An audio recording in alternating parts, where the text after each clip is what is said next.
Eu acho que para mim a parte mais inspiradora na moda é que eu posso mostrar parte de quem eu sou e parte da minha personalidade através de como eu me visto. Então eu não vejo a moda como algo que regre como eu devo me vestir para esconder ou não alguma parte do meu corpo, mas algo que me permite me expressar e através disso eu acho que eu consigo decidir um pouco de como as outras pessoas me veem.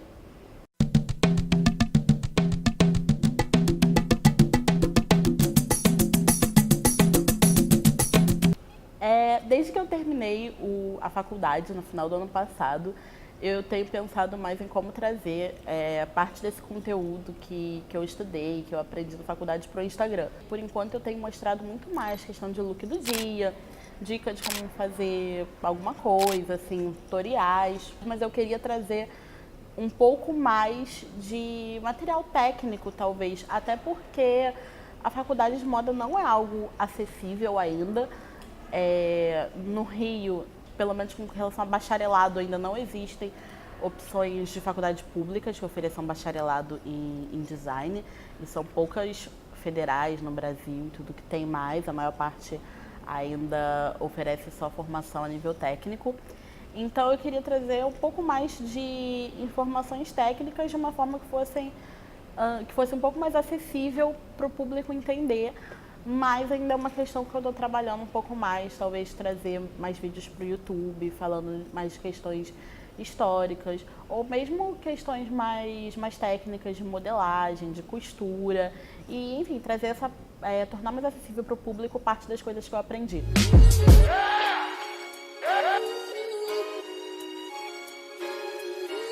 Eu acho que meu processo de empoderamento começou muito por acaso, assim, de certa forma. Porque, na verdade, na época foi só que eu estava cansada mesmo de alisar o cabelo. E eu não tinha ainda uma intenção, assim, de, vou deixar meu cabelo totalmente natural, nem nada. Era só que eu tinha um cabelo longo antes e, de repente, por causa dos alisamentos, eu já não conseguia que meu cabelo passasse do ombro, estava sempre quebrado, me incomodava ter que ficar fazendo escova toda semana porque queimava meu couro cabeludo. Então eu comecei a pesquisar alguns grupos de transição. Na época, eu acho que o maior era o Caixadas em Transição no Facebook, foi um grupo que chegou a ter mais de 100 mil membros.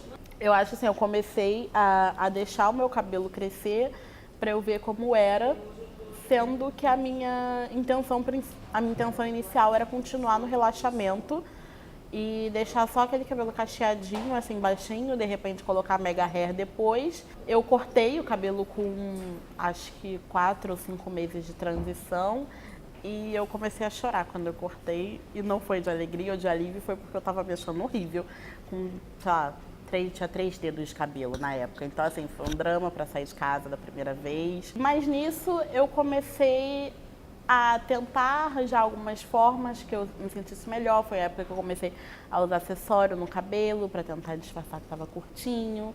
E aí depois eu comecei a pintar. E aí quando eu fui ver, eu já estava mais inteirada nesses grupos.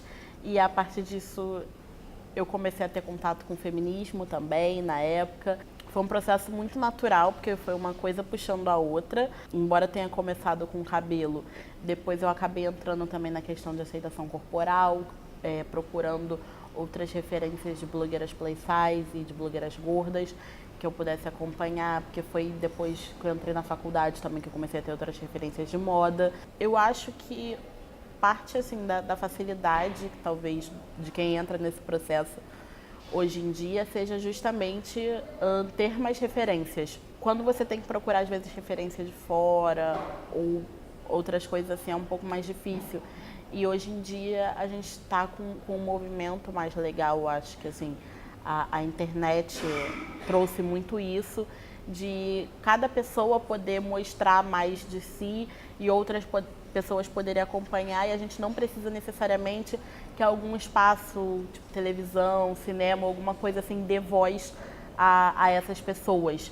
Então, acho que tornou uma representatividade mais acessível, assim. Uma das coisas que me ajudou mais a me aceitar foi parar de seguir perfis que não tivessem nada a ver comigo. Eu acho que é mais ou menos a mesma coisa com relação a estética, eu parei de me inspirar em uma estética que fosse vinda só da Europa e, enfim, fosse criada por brancos.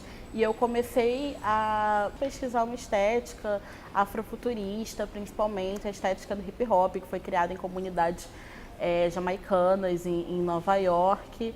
E a me inspirar na moda de rua, em movimentos brasileiros também. Então acho que foi um processo mais de mudança de referências mesmo.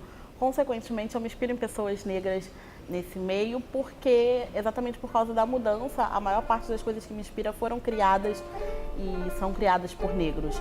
Mas foi essa questão mesmo de mudança de perspectiva.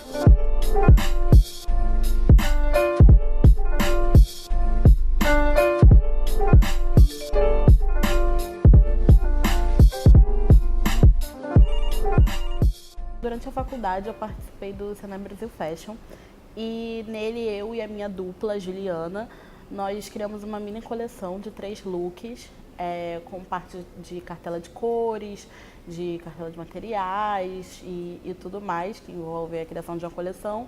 Aplicamos esse projeto. Um dos principais desafios no processo de criação da nossa coleção foi que eu e a Ju tínhamos uma ideia muito clara que a gente queria se manter fiel às nossas ideias originais e a gente também queria se manter fiel à nossa estética. A gente tem um background muito de moda de rua mesmo, até porque nós duas somos moradoras de Mesquita, Baixada Fluminense. E a gente queria uma roupa que tivesse a ver com a gente, sabe? Que às vezes é um pouco diferente de uma moda mais elitizada, de certa forma, talvez do que possa ser considerado como bonito assim por muitas pessoas. Então a gente queria se manter fiel a essas referências, mas ainda assim tentando fazer o trabalho mais sofisticado e bonito que a gente pudesse. Eu acho que a gente sentiu uma responsabilidade assim com relação à representatividade no desfile. Definitivamente a menor parte dos participantes eram negros e a nossa coleção meio que ficou conhecida como a coleção do funk. Embora funk não fosse o tema, não fizesse parte do tema da nossa coleção, a nossa trilha sonora foi uma mistura de funk com MPB, que foi uma trilha sonora original incrível, tinha o produtor que fez de acordo com as inspirações que a gente levou. Então, assim, eu acho que foi um impacto. Nós fizemos questão de que todas as modelos do nosso casting fossem negras. Então, nós tivemos a Dani Braga, que era uma modelo da Victoria's Secret, maravilhosa, negra, e mais outras 2 meninas também incríveis. E a gente fez bem a gente gostava de frisar a todo momento que a gente tinha vindo da Baixada, de tentar trazer essa questão da representatividade para o desfile, porque bem ou mal a moda, especialmente essa moda de passarela e tudo, ainda é um ambiente muito dominado por pessoas brancas. Então a gente ali estava vendo uma forma de conseguir mostrar do que a gente era capaz de fazer, do que o subúrbio, do que a periferia é capaz de fazer para o Brasil todo, porque foi um processo bem legal que saiu depois em vários jornais e tudo mais. E eu acho que foi mais isso, assim, a gente sentiu uma responsabilidade com relação à representatividade. No futuro, eu espero ter a minha marca. Eu acho que sempre foi meu objetivo desde criança. Eu quero aproveitar, por enquanto ainda, que eu tô com 22 anos e, enfim, tô tendo outras oportunidades e conhecer outras áreas e trabalhar com outras coisas antes. Mas não sei, também posso mudar e abrir antes. Mas